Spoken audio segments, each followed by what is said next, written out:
Good evening once again. It's Monday night, it's 8 o'clock, and it's time for the Monday Review Show. On the show, we discuss all things referees and refereeing, including decisions given and some not given, and penalty kicks and offsides and heaven knows what. If you'd like to contribute, you're more than welcome. All you got to do is just send in your question or your comment to the show, and we'll do our best to accommodate you on that. Delighted to be joined once again. You can see a whole new layout. I hope the reception for you is better. Delighted to be joined once again by former Premier League referee, former FIFA referee, former head of the PGMOL in England, Keith Hackett. Evening, Keith, and thanks very much for joining me again. Pleasure again. How the weeks pass by. Oh, don't they fly? And I just worried that being a bank holiday here and in the UK, Easter Monday, if many people would be tuning in, but I'm sure they are. The lovers of the reaction we get after the show and sometimes during shows, that doesn't matter what day or what holiday it is, people still tune in. Now, something that's been a real bugbear of yours and mine, oh my God, it's just getting worse and worse and worse. It's becoming a wrestling match in the penalty area, particularly at corner kicks, and the inability or the unwillingness of some referees just to turn a blind eye to it, other than going in and say, stop this and and they haven't taken two steps back to their position when the players are at it again. What is the point? How are we going to solve this, Keith? Well, I think the only way you're going to solve it is one, to apply the law. And I think that the law is very specific. I worry about holding offences, which turn to wrestling, grappling, if you like, where the authorities, not the IFAB, but I think certainly here in England in the Premier League, they seem to put a bar in terms of it's not sustained, or it's not at a level that impacts on the game. I think it does. I mean, very clearly, I witnessed the Brighton game this weekend where I did 4 still shots from it and put it on Facebook, because you look at the initial grab, it's 2 hands on the opponent, the attacking player, by the defender. He continues to hold on to that player as the ball's coming in, and then starts to use the body to move towards him, eventually pushing him to the ground. And nothing happened. Nothing happened with the referee. This is a Premier League game. We have VAR. We have the AVAR. We have the 2 assistant referees and the 4th official. I'd remind you of that. None of them intervened. This is not good in terms of game management, and I believe undermines the authority of the match official. It's sending out a message of weakness. If in the summer, Howard Webb at the PGMOL, he's in charge of all the referees in the professional game here in England. I can remember him penalising Poland in a Euro Championships game, caused great stir. He was absolutely spot on with his decision. And here he is now, head of the PGMOL, and allowing his officials not to actually apply the law. So that's the first line. That's the first rule. But then I go on to see this in Europe, and I see it in games around the world. And I've been giving some consideration, Errol, to your idea that we discussed a few weeks ago. You look at the direct free kick towards goal, in and around the penalty area, and a defensive wall is formed, and the law is quite clear that the attacking team have to be 1 meter away from that wall. So if we're doing that to prevent jostling and strength overcoming, if you like, skill.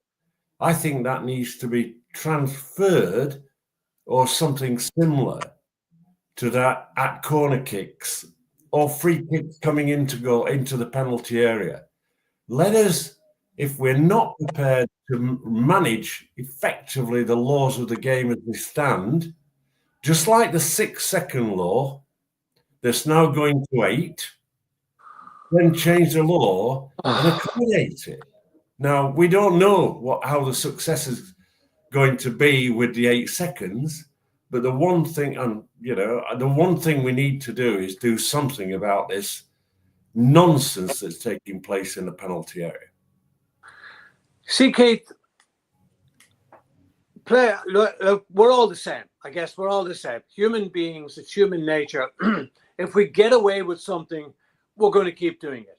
If you go into a shop tomorrow and hold up the guy and steal all his money and no police come and he doesn't do anything about it, you're going to do the same again next week.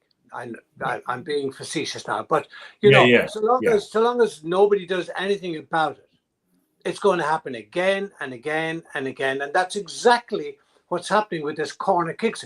I mean, I see players and they're holding their hands out. Oh no, I'm not holding them, but I'm using my body to keep them away. And I'm putting my hands like that in a sort of a pincer movement to prevent that player from going that way or that way. It's just ridiculous. It's holding in any way you look at it. And yet the referees will go in, no, guys, don't do that. They'll pick out you and you, stop doing that.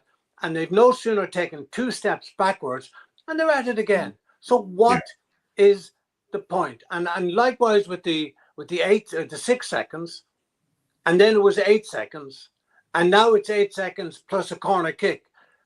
It's not going to happen. It's not going to happen.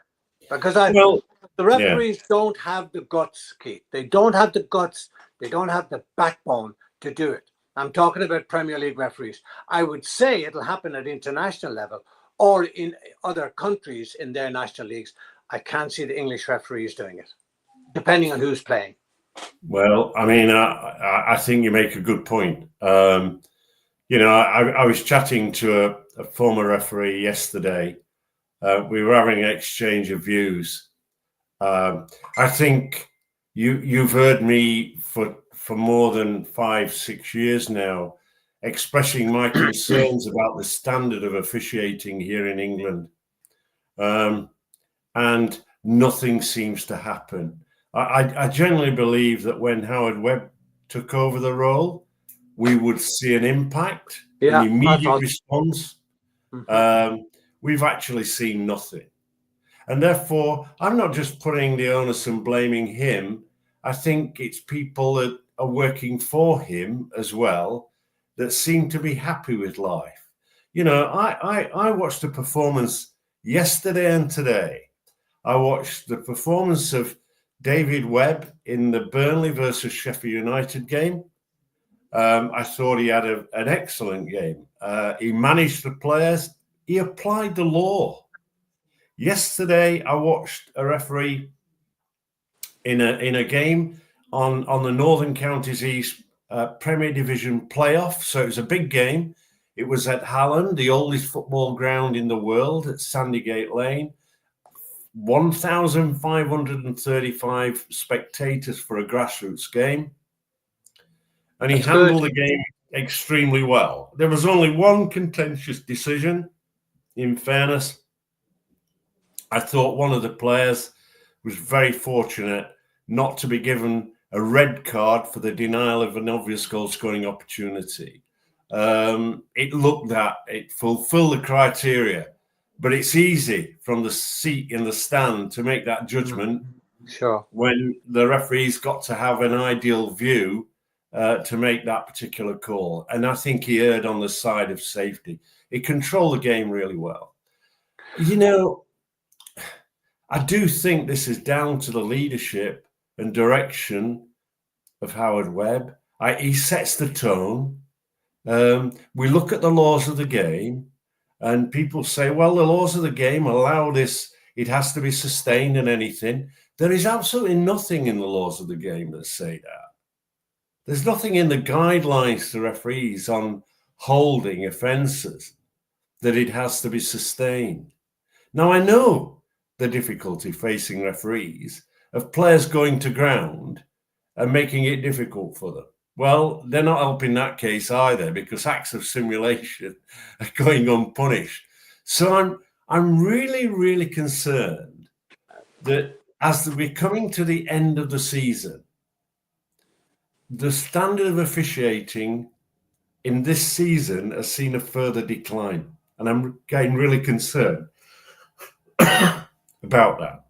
Yeah, Keith, I'm just wondering, just a couple of comments have come up here. One is from Sean Block, and will it come up on the screen? It's not coming up on the screen. And there it is. Yeah.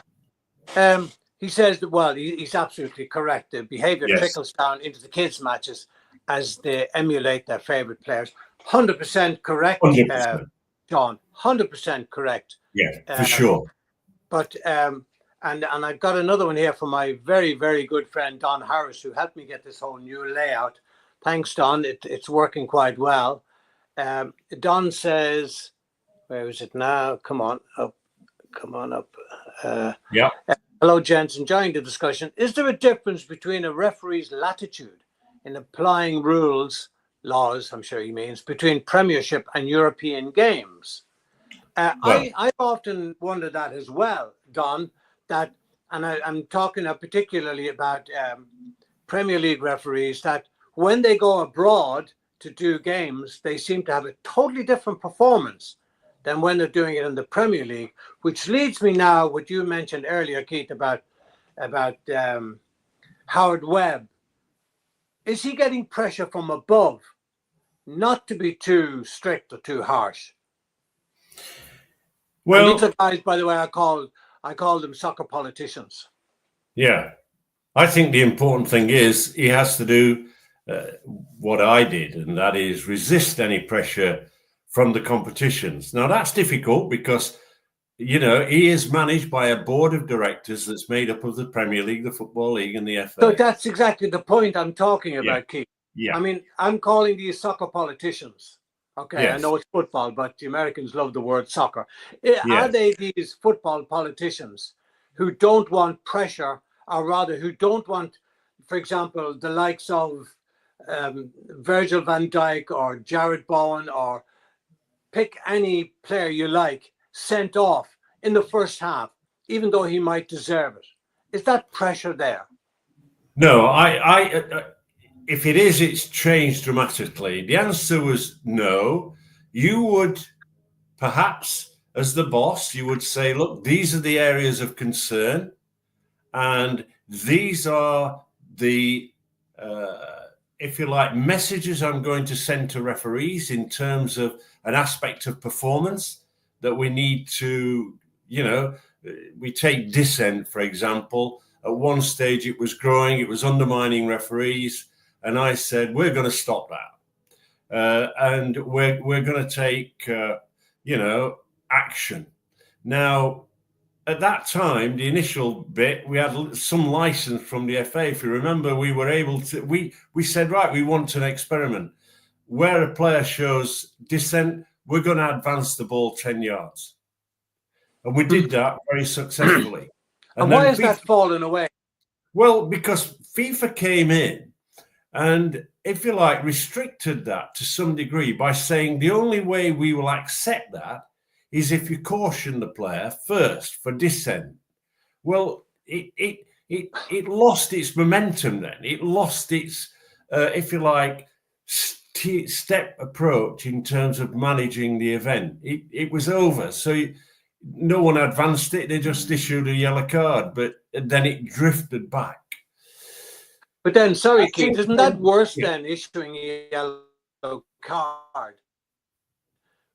Because now the guy, like on a different situation, Trent Alexander-Arnold, after scoring yesterday, he got a 5th yellow card.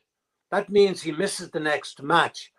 Now, in a different instance, would it not be better just to give that 10 yards extra and not issue a yellow card? There might be less yellow cards. Yes, for sure. But to get back to the question, which is a very simple answer of, do referees operate differently in Europe than in England? Answer, yes. No. And players behave differently as well. Sorry, Keith, sorry, I beg your pardon for cutting across you. The players will behave differently because they know 2 yellow cards in Europe is an automatic suspension, where it's 5 in the Premier League. So that gives them so it's all about the punishment or the consequences of the punishment that they would be conscious of. Yeah. Wouldn't that be a deterrent? Yeah, it is a deterrent. And I think the difference between Europe and England, which, I work very closely with UEFA. I was on the UEFA referee experts panel. So as a consequence, I helped to write with others the UEFA referee convention. And one of the things that Roberto Rossetti gives in his position as head of referees, director of referees at UEFA, is direction and leadership. And how does he achieve that across 54 nations? That's the makeup of UEFA. Yeah. He does that with very, very good and efficient workshops. They leave no stone.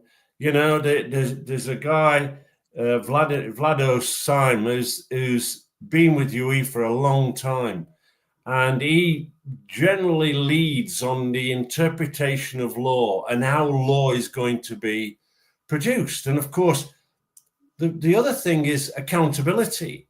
In England, there is no accountability. There used to be under my watch. There is none now. When you look at UEFA, if you deliver a poor performance, you're unlikely to get another game that season. So don't tell me that it's a soft ride in Europe. It isn't. But what it does is it brings focus. And that direction that they give is you will, not you may. You will do this.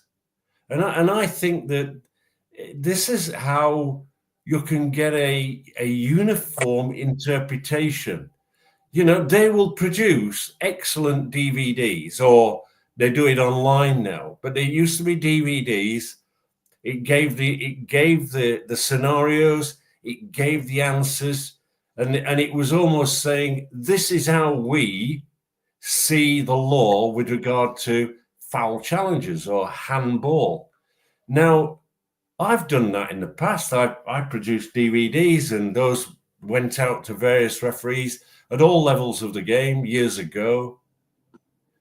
What I do see is I don't put the blame entirely on the referees, because I saw today David Webb have a good performance. I saw an inconsistency with with Barrett, the new boy on the block, where he had 2 quick yellow cards. He'd issued the first, the second one came, he ignored it, and then a bit later on, he sent someone off for 2 yellow cards. Go back to the first one, and you say, well, how did he stay on? Now, I put in my note was that this, again, if we coach referees at the highest level, without gaining inconsistency, we say to them, like, we'd like the second yellow card to be more towards an orange rather than a technical caution. And when we do that, we don't issue that as an instruction. It's a reminder that we don't want, in the first place, cheap yellow cards. We want the referees to apply the laws, manage the situations, right, and determine the action to get uniformity. And in a way, you were setting that scene in discussion around I talk about the meetings. Some referees didn't like it because their performances were exposed, not to have a shot at them, but to actually say, if we look at our own careers, your career and mine, Errol, we learn through our errors. We learn watching other referees making errors and said, I'm going to avoid doing that. And therefore, if you actually show a myriad of referee decisions that are variable, to say the least, you can then have that debate that says this is where this pendulum swings. If you're going to start the season, let's start it with the pendulum going towards the minus bit. Let's be firm. Let's get control. Let's demonstrate that we're in charge. And then maybe during the season, it moves slightly. It doesn't move a lot. We're still applying the law. But what we are doing then is we're saying, are you a follower? Are you a leader? Are you a proactive referee or are you a reactive referee? And this is where I put my stamp on it, because my old style was was proactive referee. Having the word, having that word with the player, preventing, seeing a player who is frustrated, helping that process. And I think that it's a little bit like, if you're going to go in at a corner and say, stop pushing and shoving, and you come out and allow it to happen, the respect that those players have for you drops, because what they do is they say, get away with that. I can get away with other things. Just a reminder, you're watching the Monday Review Show. I'm joined as always by former Premier League, former FIFA referee, former head of the PGMOL, and by the way, the man responsible for introducing goal line technology, Keith Hackett. Keith, I have another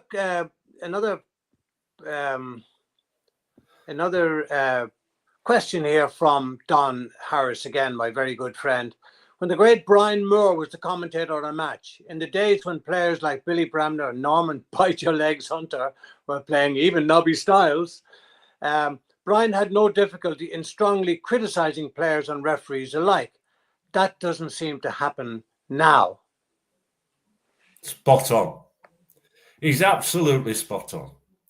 It's my belief, it honestly is my belief, that the Premier League have so much strength with the broadcasters that I suspect, and I use the word suspect, I don't want to get into a legal battle with anybody. I suspect that there is a suppression on what those people can say. I watched Match of the Day yesterday because I wanted to see their view on this Brighton fiasco of no penalty kick being awarded for what was a clear wrestling match. And I'm thinking they cannot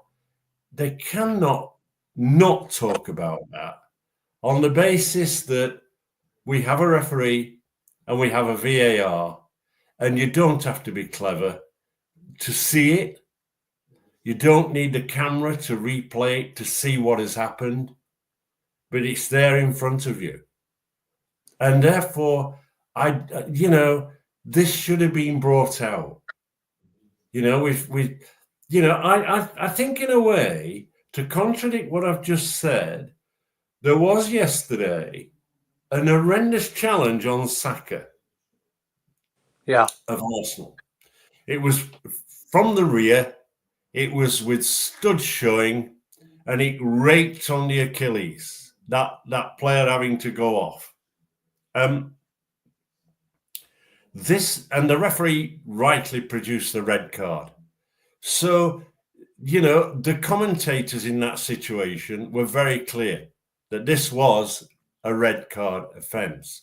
Now, what we have to remember is that the commentators, and there's lots of them, many of them in the past took the laws of the game examination and spent time. I've spent time with commentators. I can remember having a convivial afternoon with the great Kenneth Wustanome, which Oh, was yeah. coming back. They think And it's all him, over.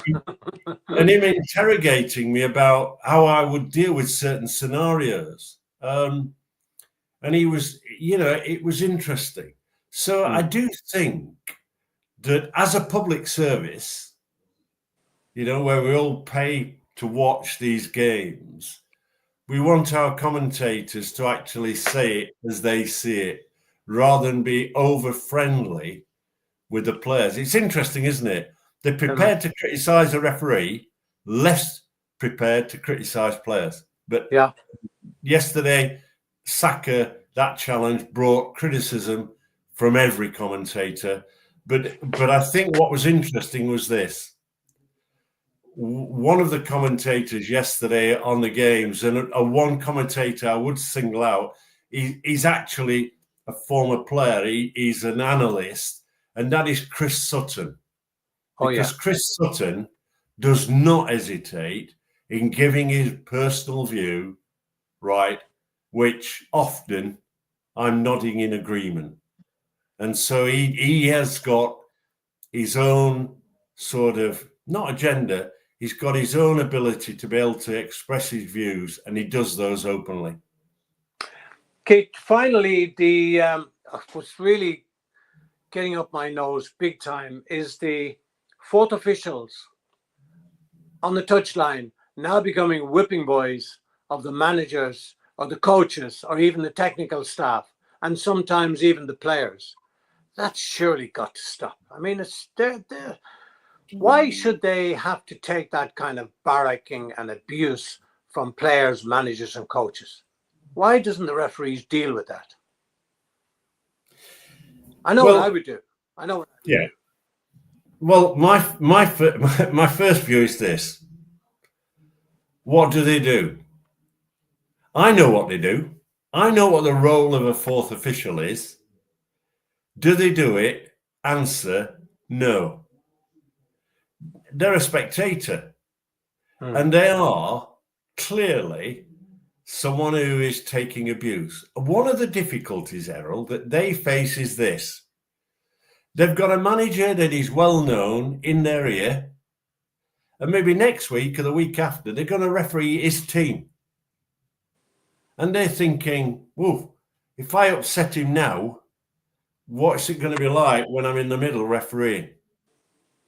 And I think this relationship between fourth official is they're a sponge that goes too far. I like the idea going back where the manager couldn't stand in the technical area, other than he came to the front, he actually issued his instructions, and then they had to go and sit back. And that's what I would say.